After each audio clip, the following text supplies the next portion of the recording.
നൃപൻ നമ്മളോടൊപ്പം ചേരുകയാണ് UDF ക്യാമ്പിലെ വിവരങ്ങൾ നൽകാനായി. വളരെ വേഗം അതിലേക്ക് കൂടി പോകാം. നൃപൻ, സോറി, നമ്മൾ സംസാരിച്ച് തുടങ്ങിയപ്പോഴാണ് ഞാൻ മടങ്ങിപ്പോയത്. മറ്റൊന്നും കൊണ്ടുമല്ല, വിജയരാഘവൻ വന്ന സമയത്താണ് മടങ്ങിപ്പോയത്. ഏതായാലും തിരികെ എത്തുമ്പോൾ നൃപന് കടന്നു വരാൻ ഒരു എൻട്രി പോയിന്റ് ഇട്ടിട്ടാണ് വിജയരാഘവൻ പോയിരിക്കുന്നത്. അതായത് ഈ തെരഞ്ഞെടുപ്പ് കഴിയുന്നതോടുകൂടി പ്രതിപക്ഷ നേതാവ് സ്ഥാനം വരെ VD സതീശന് പോകാൻ സാധ്യതയുണ്ട് എന്നൊരു കമന്റ് പാസ്സാക്കിയിട്ടാണ് അദ്ദേഹം നമ്മൾ ഇന്ന് നേരത്തെ അല്പസമയം മുമ്പ് ഇവിടെ നിന്ന് പോയത്. അപ്പോൾ ആ രീതിയിൽ കോൺഗ്രസ് ക്യാമ്പിൽ നടക്കുന്ന കാര്യങ്ങളെക്കുറിച്ച് വിശദീകരിക്കാം.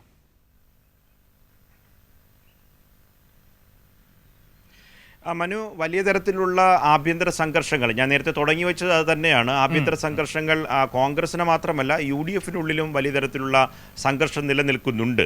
അതിൽ ഏറ്റവും പ്രധാനപ്പെട്ട കാര്യം PV അൻവറുമായി ബന്ധപ്പെട്ട സ്ഥാനാർത്ഥി ചർച്ചയും മുന്നണി പ്രവേശനവുമായി ബന്ധപ്പെട്ട പ്രശ്നങ്ങളായിരുന്നു. അത് PV അൻവർ സ്ഥാനാർത്ഥിയായി തന്നെ പ്രഖ്യാപിക്കപ്പെട്ടു. അതിനെ അങ്ങനെ ഒരു പ്രശ്നത്തിലേക്ക് പോകേണ്ടതില്ലാതെ ആഭ്യന്തരമായി തന്നെ പ്രശ്നം പരിഹരിക്കേണ്ടതായിരുന്നു എന്നതാണ് മുതിർന്ന നേതാക്കളുടെ ഏവരുടെയും അഭിപ്രായം. ഇക്കാര്യത്തിൽ ഏകപക്ഷീയമായ നിലപാട് സ്വീകരിച്ചത് പ്രതിപക്ഷ നേതാവ് VD സതീശനാണ്, UDFിൻ്റെ ചെയർമാനാണ്. അദ്ദേഹം PK കുഞ്ഞാലിക്കുട്ടിയുടെ അടക്കമുള്ള അഭിപ്രായങ്ങളെ പൂർണ്ണമായി തള്ളിക്കളഞ്ഞു എന്ന വലിയ തരത്തിലുള്ള വൈഷമ്യം ലീഗ് നേതൃത്വത്തിനൂടെയുണ്ട്. സമീപകാലത്ത് ലീഗ് ഇത്രയേറെ അവഗണിക്കപ്പെട്ട ഒരു അവസരം UDFിൽ ഉണ്ടായിട്ടില്ല എന്ന വിലയിരുത്തലാണ് മുതിർന്ന ലീഗിൻ്റെ നേതാക്കൾക്കുള്ളത്. ഏറ്റവും പ്രധാനപ്പെട്ട കാര്യം കെ കരുണാകരൻ്റെയും ഉമ്മൻചാണ്ടിയുടെയും ഒപ്പം തന്നെ AK ആൻ്റണിയുടെ കാലത്ത് ലീഗ് ഏറ്റവും വലിയ UDFിനകത്തുള്ള ഏറ്റവും വലിയ ലേസൺ വർക്ക് ചെയ്തിരുന്ന പ്രധാനപ്പെട്ട നേതാവാണ്. പാണക്കാട് തങ്ങൾ കുടുംബമാണ്, ലീഗാണ് ഇത്തരം കാര്യങ്ങളിലൊക്കെ നിയന്ത്രിച്ചിരുന്നത്. പക്ഷേ ഈ പറഞ്ഞ PV അൻവറിൻ്റെ വിഷയത്തിൽ അവർക്ക് അവരുടെ നിർദ്ദേശങ്ങൾ VD സതീശൻ അംഗീകരിച്ചില്ല. UDFിൻ്റെ യോഗത്തിനകത്ത് PK കുഞ്ഞാലിക്കുട്ടി വച്ച നിർദ്ദേശങ്ങൾ പാടെ VD സതീശൻ തള്ളിക്കളയുകയും PV അൻവർ പുറത്തേക്ക് പോവുകയും ചെയ്തു. അതൊരു പ്രശ്നം.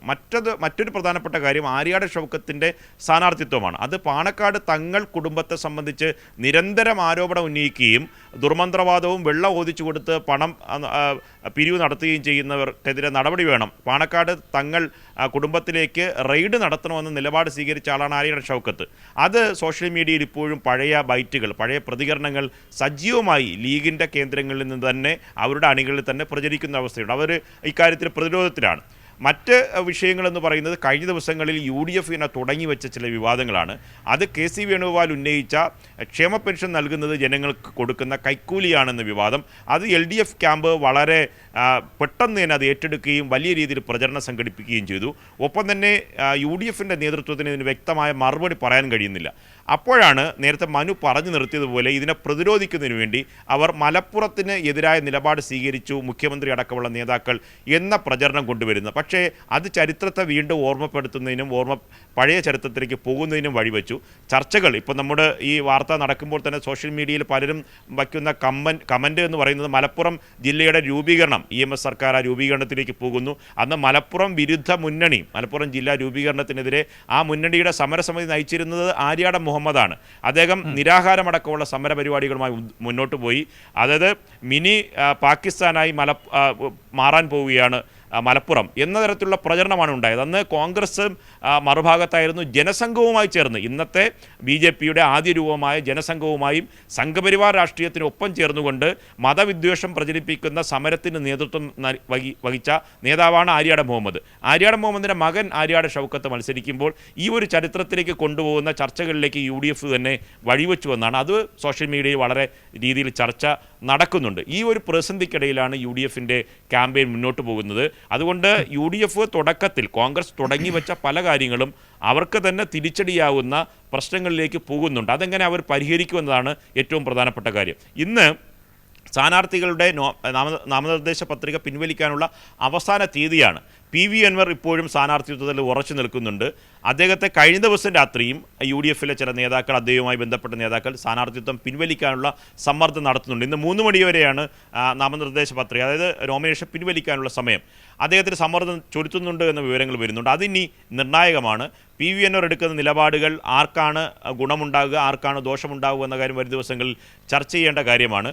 ഒരു കാര്യം വളരെ ഏറ്റവും പ്രധാനപ്പെട്ട കാര്യം മനു, ഈ PV അൻവറും ഒപ്പം തന്നെ UDF നേതൃത്വത്തിനെതിരെ നിരന്തരം വരുന്ന വാർത്തകൾക്ക് ഒരു പ്രതികരണവും സ്ഥാനാർത്ഥി ഇതുവരെ നൽകുന്നില്ല എന്നാണ്. കഴിഞ്ഞ ദിവസവും നമ്മൾ സ്ഥാനാർത്ഥിയുടെ ആശയവിനിമയം നടത്തിയിരുന്നു. ആര്യാട് ഷൗക്കത്ത് പറഞ്ഞത് വ്യക്തിപരമായ അതിരൂക്ഷമായ വിമർശനമാണ് PV അൻവർ ഉന്നയിച്ചത്. കഴിഞ്ഞ ദിവസം തന്നെ പറഞ്ഞത് അദ്ദേഹത്തിനോട് പലതരത്തിലുള്ള ചർച്ചകൾ നടത്തിയിരുന്നു. ആ ചർച്ചയിൽ പകരം ഒരു സ്ഥാനാർത്ഥിയെ PV അൻവർ മുന്നോട്ട് വച്ചിരുന്നു.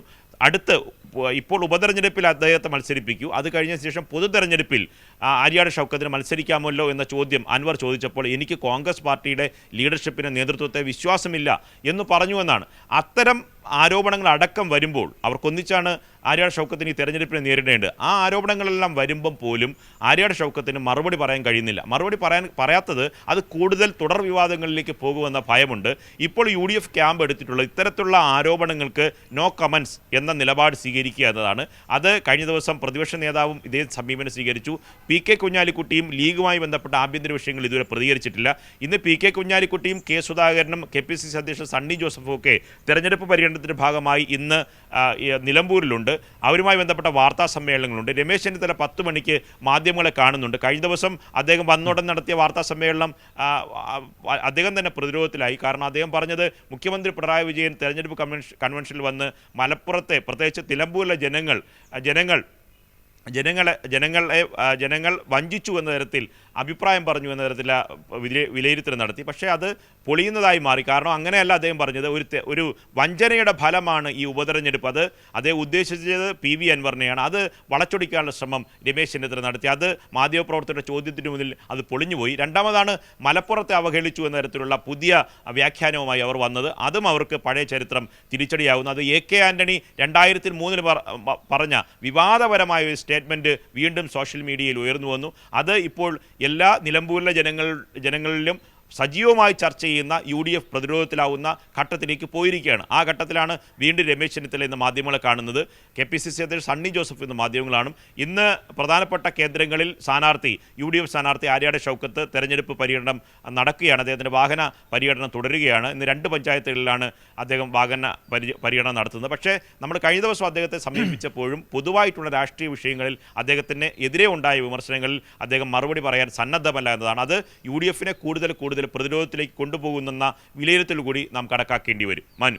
ശരി, ഓക്കെ, താങ്ക് യു നൃപനാണ് ഈ സമഗ്രമായ വിവരങ്ങൾ UDF ക്യാമ്പുമായി ബന്ധപ്പെട്ട് നമ്മുടെ മുൻപിലേക്ക് നൽകിയത്. ഏതായാലും വളരെ പ്രധാനപ്പെട്ട കാര്യങ്ങളാണ് ഇപ്പോൾ UDF ക്യാമ്പിൽ നടന്നുകൊണ്ടിരിക്കുന്നത്. PV അൻവറിനെ UDF ക്യാമ്പിൽ നിന്ന് പലരും ബന്ധപ്പെട്ടിട്ടുണ്ട്, സ്ഥാനാർത്ഥിത്വം പിൻവലിക്കണം എന്നൊക്കെ ആവശ്യപ്പെട്ടുകൊണ്ട്. ഏതായാലും അങ്ങനെ ഒരുപാട് രാഷ്ട്രീയ നീക്കങ്ങൾ UDFുമായി ബന്ധപ്പെട്ട് അണിയറയിൽ നടക്കുന്നുണ്ട്. അതിനെക്കുറിച്ചൊക്കെയാണ് നൃപൻ സംസാരിച്ചത്.